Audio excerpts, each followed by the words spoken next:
Well, anyway, I learned the answer to the question, what does a doctor do when a doctor needs a doctor?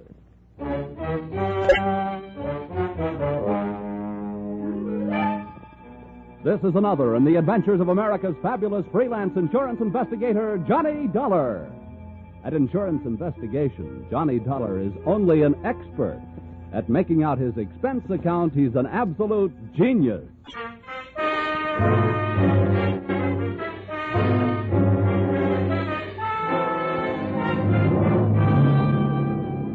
Expense accounts submitted by Special Investigator Johnny Dollar to American Volunteer Liability Insurance Company, Hartford, Connecticut. Attention, Homer Shalley, General Manager. The following is an accounting of my expenditures during my investigation of one of your policyholders, Dr. Otto Schmedlich. Or, an apple a day sent the doctor away. Or, it couldn't have happened to a bigger worm. Expense account, item 1. 80 cents cab fare to your office in answer to your call. Tip to driver, $1. Oh, morning, Mr. Dollar. Hiya. Go right in, Mr. Charlie's expecting you. Thanks, dear.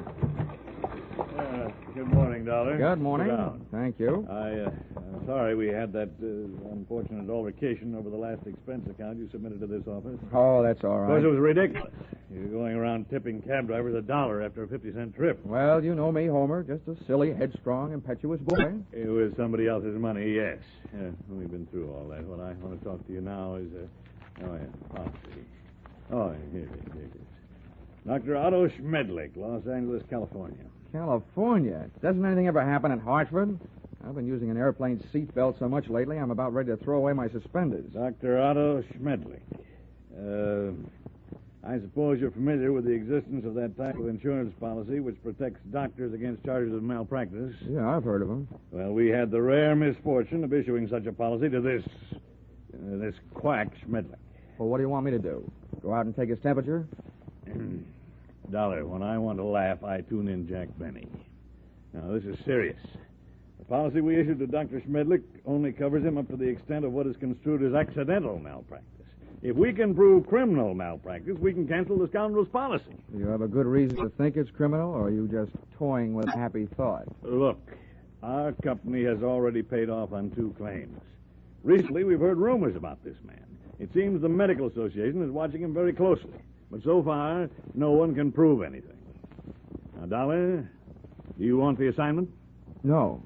Well, I'll take it.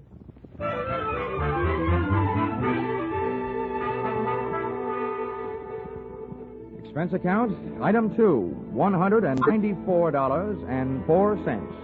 Airfare, Hartford to Los Angeles. Item 3, $4.50.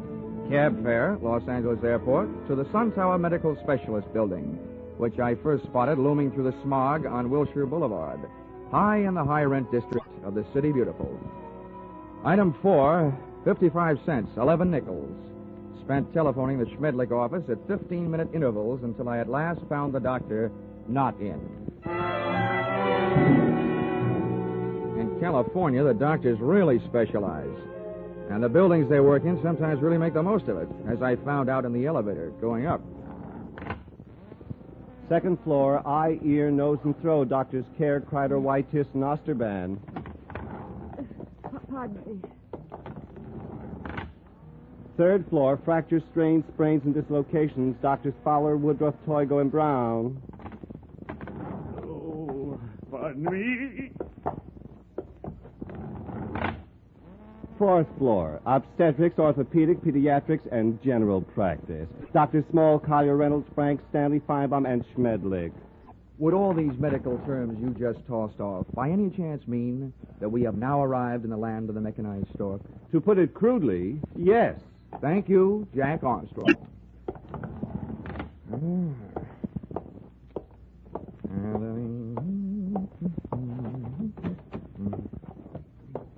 Good afternoon. Hello. Dr. Schmedlich in? Well, no, I'm sorry, he isn't. Oh, good. I mean, that's too bad. Just what do you mean? Well, I meant to say that, since the doctor isn't in, I want to talk to you anyway. feel prettier. I should be. I'm a girl. Now, is there something I can help you with? Yes, as a matter of fact, you can. I have sort of empty feeling around my heart.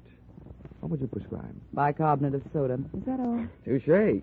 Now I have an empty feeling around my head. Please, will you state your business? Oh, now, honey, you should know that anybody who walks into a doctor's office wants to live.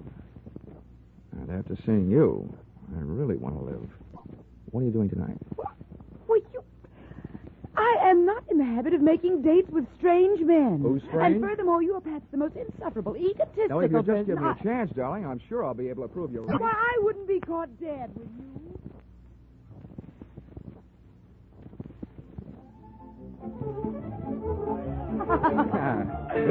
Oh, Johnny, you ain't. You like that, huh? This is the first time I've ever tasted champagne. Good old champagne. The rich people 7-Up.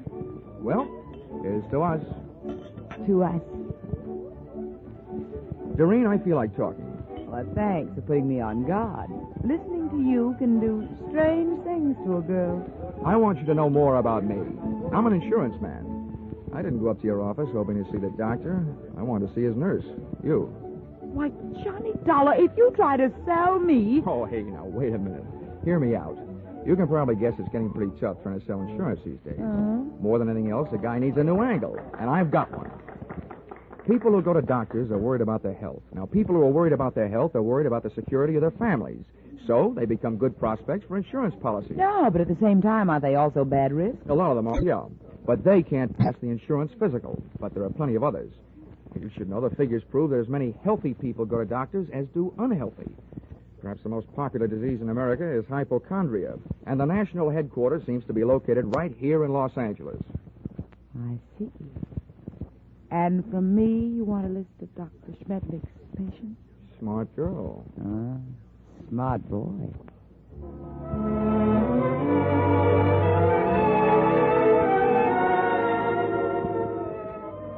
Expense account, item 5, $1.40. Cab fare to Doreen's apartment, where I told the driver to wait. Expense account, same item, part 2, $28. Waiting time, before I took the cab the rest of the way back to my hotel.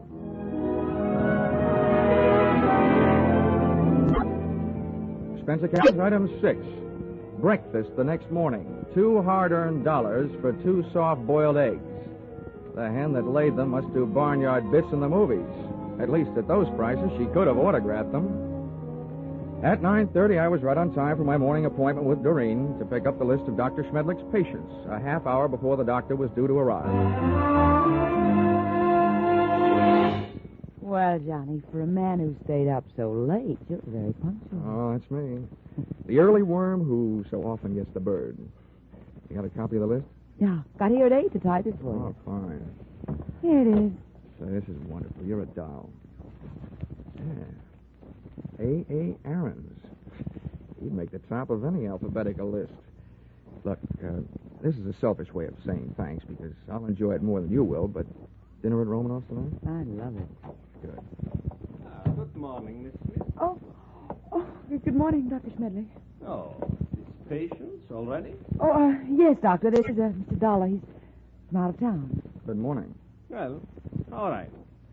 What's the matter with you? Oh, it's really nothing. Let me be the judge of that. I will make the diagnosis. I will see you in a moment. Johnny, I don't know what happened. He's never come in this early before. I don't mind that, but I wish you hadn't made a patient out of Well, it. I just had to say something. He wants to know about everybody who comes in here. Johnny, you'll just have to go through with it. We can't let him know about the list. Okay. But what's this going to cost me? What does the old squarehead get for a checkup? $50 a consultation. Oh. Honey, instead of Romanoff's for dinner tonight, we better make it a drive-in. Sorry, Johnny, I am. You can come in now, Mr. Lawler. Oh, well, with a D, Doctor. The name is Dollar. Oh, yes, I forget. I have so many cases on my mind. Now, if you will be so good to slip off your jacket and your shirt while I talk.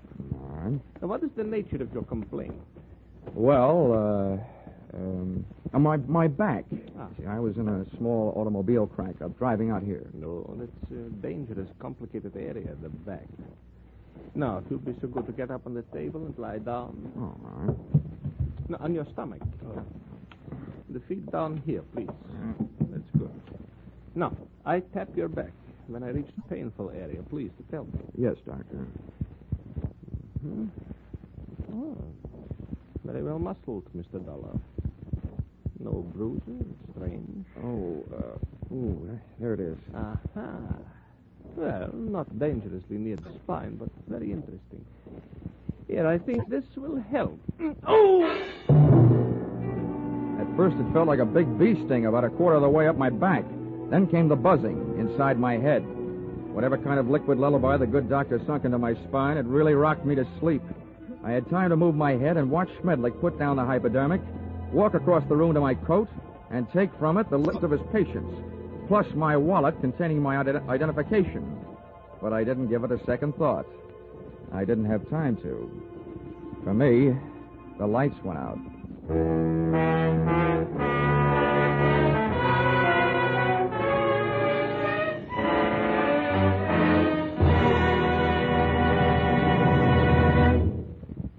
In just a moment, we will return to the second act of Johnny Dollar. But first, assets, one block of wood. Liabilities, more trouble than the legendary paper hanger with the hives. It sounds as though Edgar Bergen had a pretty bad bank balance, doesn't it? But luckily for you, he comes back week after week to the CBS studios with his block of wood named Charlie and lets himself in for more trouble. As for you, you're really in the chips when you take in the Edgar Bergen Charlie McCarthy show, heard over most of these stations every Sunday. Don't miss their brightest, gayest show tomorrow night on CBS, where this fall you hear them all. Tune in this fall for the show that you love best of all. Listen carefully, here's the address. It's CBS. Now, with our star, Charles Russell, we return to the second act of yours truly, Johnny Dollar.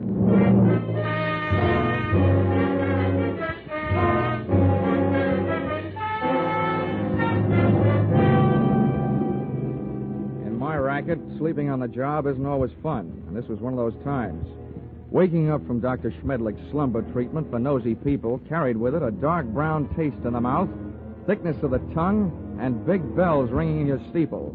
I was scoring on all those counts when I rolled open my eyelids, which fought me all the way.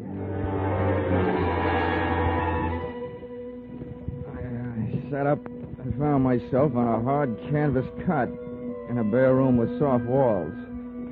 They were padded. The window wasn't much. What there was of it was barred. So was a tiny opening in the upholstered door. At first, I thought I was going crazy. Then I realized I was in the kind of place where they put people they think have already joined the ranks of the enchanted. It took me only 10 years to make it over to the door, where I looked out through the small slit. Hey! Hey, come here, someone! Hey, room service! All right, wait a minute, I'm coming. Hold up your horses. Now listen, mister. The first thing you learn in here is we don't like noise. Makes the other patients nervous. Okay. Where am I? Who are you? I'm your nurse. Oh, sorry I didn't recognize you. I thought nurses were supposed to wear little caps. I got a little cap, but I don't wear it indoors. Hey, listen, you. Don't go making fun of me, you'll be sorry, see? I'm sorry now. How'd I get in here anyway? Well, all I know is this place is for your own good. They say outside you're dangerous. You can depend on it. If I ever get out, I will be. What'd you say? Nothing. You're one of them, all right, talking to yourself. What's your name? Well, it's none of your business, but I'll tell you. I don't like people calling me hey you, so I'll tell you. My name is Foggy. Okay, Forgy. Listen, all I want is a chance to talk to somebody who's in charge. How about it? That's easy. When your time comes, the boss will be here without no asking. You get one visit from the boss every day, just like all the others. When'll that be? Just before supper. So why don't you go back to sleep? That won't be for 4 more hours. Oh, dandy. Who is this boss? What's his name? The boss is not a he. It's a she. And her name is Dr. Doreen Smith. I had 4 hours to think of different ways of calling myself a sucker. At the end of hour number 1, I ran out of fingernails. At the end of hour number 2, I ran out of patience. And the other 2, I spent devising torturous new ways of getting even with a combination that shanghaied me into that fancy 4-walled straitjacket. They had left me only one move to make. It was out. I figured that if the winsome Dr. Doreen Smith paid me a visit, she'd come with her body well guarded, probably by the charming, bemuscled behemoth, Nurse Forgy, who, from what I saw of him through that slit in the door, was no Florence Nightingale, believe me. For him, I needed a club.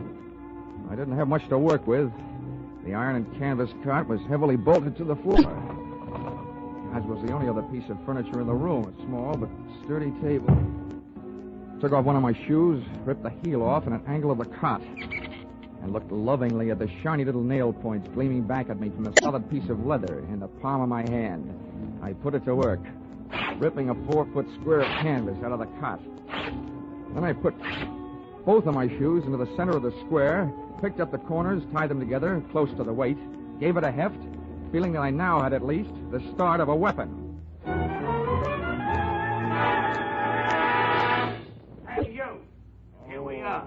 Oh, I suppose you think that's good news. He's safe, Dr. Smith. He's still groggy, but that's all. Don't trust him. Grab his arms when you go in and hold on. Now go ahead, I'll follow.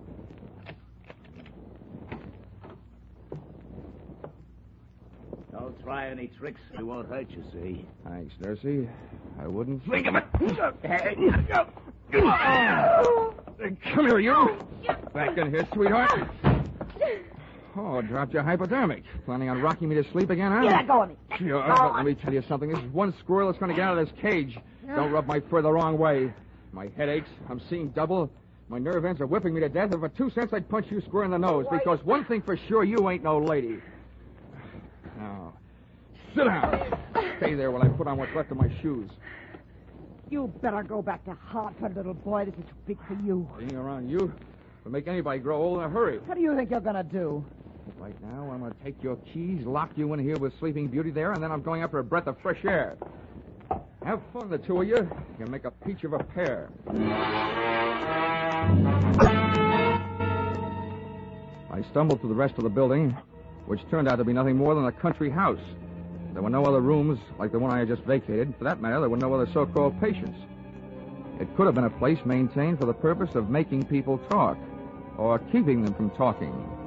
There was no telephone. I couldn't call out, but neither could anybody call in to find out that something was going wrong. This little crime crib was apparently located well out in the country. That meant that Dr. Doreen Smith had arrived in the car, which I commandeered and drove to the nearest filling station.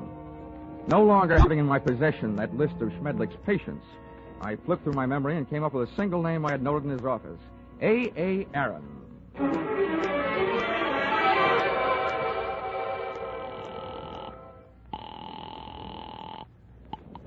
Hello? Hello, is Mr. A. Aaron in, please? It is Aaron speaking. Oh, good. Mr. Aaron, I'm representing a group of West Coast druggers. I'm making a survey. Where do you have your prescriptions filled? It is at the Enjoy Pharmacy on Beverly Boulevard. Oh, I see. One more question, Mr. Aaron. I know that in many cases people go to the pharmacist recommended by their doctor. Is this the case with you? Yes, that is right. Well, thank you, Mr. A. Aaron.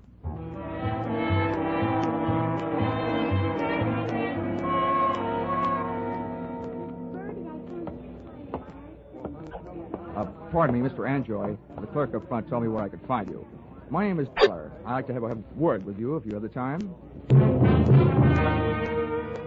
On the basis of ethics, the state of California should have picked up the gentleman's pharmaceutical license and issued him a barber's permit.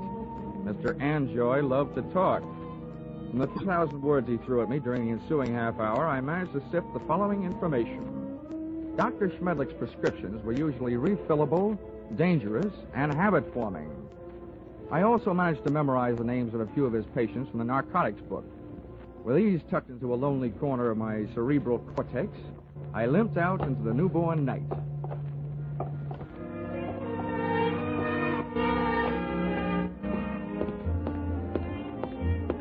Expense account item 7, 50 cents. Having the missing heel on my shoe replaced by late working cobbler. Checking the owners of the first 4 names drew me nothing but blanks. The 5th drew me closer. Come on in. Her name was Millicent Royal.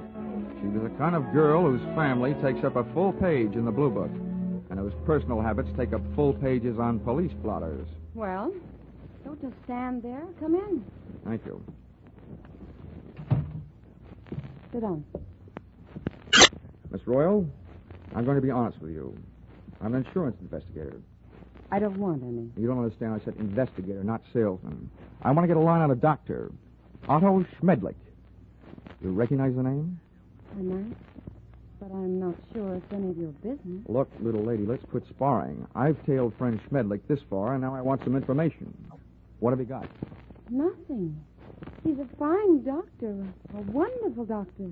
I don't think he's doing you any good at all. You don't know anything about me. I'm afraid I do, more than you think. I know enough about Dr. Schmedlich to know that he's doing a lot of people a lot of trouble. I want to put him out of business, and you can help me.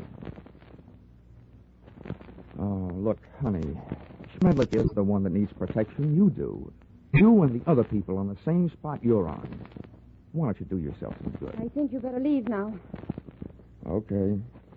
Perhaps I'd better drop around to the home of Quincy P. Royal, Bel Air. But, Father, no, don't do that. And give me some answers. You can't make me. Nobody can. Anything that passes between a doctor and his patient is a secret. Nobody can make me say it, not even a judge. Whoa. Wait a minute. All right. If you change your mind, I'm staying at the Park Beverly Hotel. I'll trip them up sooner or later. If I have to, I'm turning it over to the federal men. Narcotics department. Why did I ever let you in here? Get out. Leave me alone. Go away. Please. You can't make me do anything. Well. Is my estranged wife having a lover's quarrel? Bill, get this man out of here. Make him leave me alone. I don't see why I should rescue you from anybody's clutches. But you, I don't like your look, so get out before I bust you in half. You know, you look like just the guy who might be able to do it. Happy honeymoon.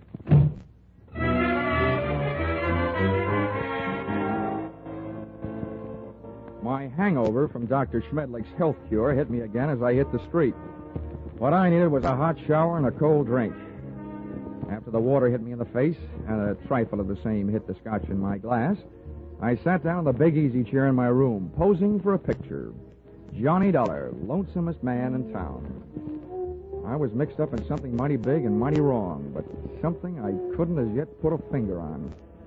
Up until then, I had to go on with ability, experience, and instinct, all unacceptable to the police as evidence. I asked myself why I hadn't called the law and told them about my party with the lady doctor and the man nurse. Then I answered myself that if I did, I'd probably be the one charged with assault, battery, and whatever else they wanted to trump up. Again, it would only be my word against that of an established medical man and his doctor-type nurse. So I decided to leave Doreen and her monster-type nurse where they were until I could turn them over to the cops.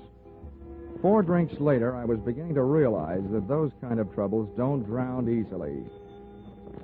And then the phone rang. Yeah? Mr. Dollar? Yes, this is Dollar. This is Millicent Royal. I want you to come over right away. Right away. Wait a minute. What's the matter? I changed my mind. I'll tell you everything. Anything you want to know. Oh, listen, Millicent, take the advice of an old hand at this sort of thing. If you want to help, tell me now, over the phone. No. You can't trust telephones. Somebody's always listening. Oh, listen to me. It never fails, Miss Royal. You're playing around with the kind of suspense they like to put into movie scripts. The dame calls with some hot information she's afraid to spill over the phone. Then when the investigator gets there, she's dead. Hurry. Goodbye.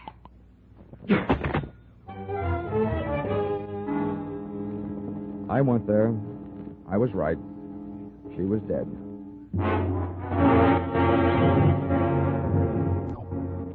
That gave me 2 people to go looking for.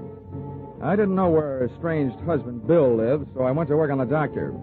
His all-night telephone exchange gave me the information that he had called in just before leaving the hospital on his way to the office and could be reached there in 20 minutes. I was apparently closer than he was, so I walked over to the building and up to the 4th floor. There were lights on in the Schmedlich office, so I walked in. What do you want? I came here to see the doctor, Bill, but I was going to get around to you eventually. I just came from your wife's apartment. So did I. That's what I mean. You've got some talking to do. I know who you are, but don't go getting any ideas. I didn't kill her. I loved her. It didn't sound like love when I met you in the apartment. We made up right after you left. I went out to get her something from the drugstore. When I came back, she was dead. That's what I'm doing here. I'm waiting here to kill the man who did it. How do you know it was Schmedlich? Because after you left her apartment, she called the doctor and told him if he didn't stop shaking her down, she was going to tell you the whole story. And he threatened her, and she called me. What was the grounds for blackmail? Narcotics? That's right. He got started on her during a long illness she had. After she was well but still needed the drug, he told her he'd see that her family heard about it if she didn't pay him off. Nice guy. He wrecked us, wrecked our marriage, made a victim of her. And she wasn't the only one. There were others. He made drug addicts out of them and then threatened to blackmail them if they didn't pay off. And you prove all this? I can't prove it. Nobody can. The cops, the medical association, they've tried, but Schmedlich is clever. Too clever. When I blast that monster out of the world, I'll be curing it of a big sickness. Now, hey, take it easy. Look, I know how you feel, but you haven't got the right answer. Why don't you let me take over? Stay out of it, Dollar. I never belonged to any Boy Scout troops. I'm not joining now. You know what they say, an apple a day? Well, I've got one here for the doctor. You see this? It's left over from Guadalcanal. Sure do see it. A pineapple. Army type. Hand grenade. Well, I'm going to feed it to him. Oh, Bill, now look, I know you're upset, but don't forget, those things were designed to take care of more than one man. Have you thought of that? I've thought about it a lot, and it still all adds up. I haven't got a thing left to live for it. Hey. That's him. Bill, you're off your rocker. Don't do it. Give me that thing. Shut up. Stand away. What is this? What are you two doing here? Come and get it, Schmedlich. A bomb. Before the grenade could explode, I did. With one foot, I kicked Bill neatly in the shin bone. With a pin pulled, I only had about 5 seconds. I took 2 steps, and with the other foot, I kicked the grenade out to the corridor, then I hit the floor.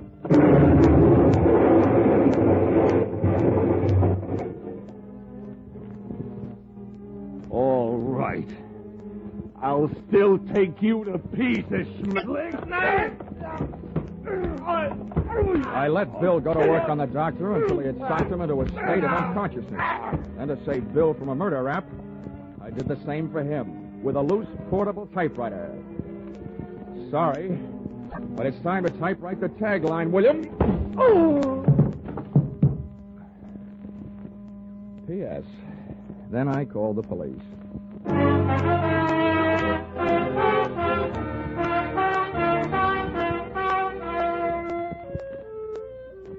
Expense account, item 8. $50, airplane rental, Burns-Lee charter service for a flight to Palm Springs. Item 9, $62. Dinner at the Dunes, party of 3. Included in said party, me and Haig and Haig. Expense account, item 9, airfare Palm Springs to Los Angeles to Hartford, $244.04. Expense account total, $1,211.69. All that for getting rid of a doctor. And if you react the same way you reacted to my last expense account, it'll probably mean that you will be needing a doctor.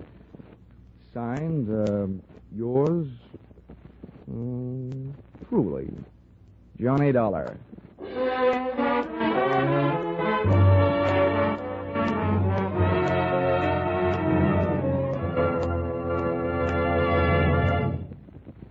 Yours truly, Johnny Dollar, is produced and directed by Gordon T. Hughes and stars Charles Russell. Script by Paul Dudley and Gil Dowd. Featured in the cast were Willard Waterman, Betty Lou Gerson, Larry Dobkin, Paul Dubov, Georgia Ellis, and Edmund McDonald. The special music is written and conducted by Wilbur Hatch.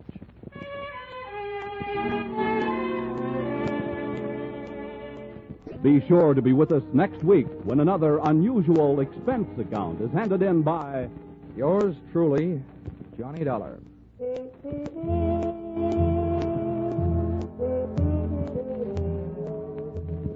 Stay tuned for Vaughn Monroe and his Caravan, which follows immediately over most of these same stations. Paul Masterson speaking.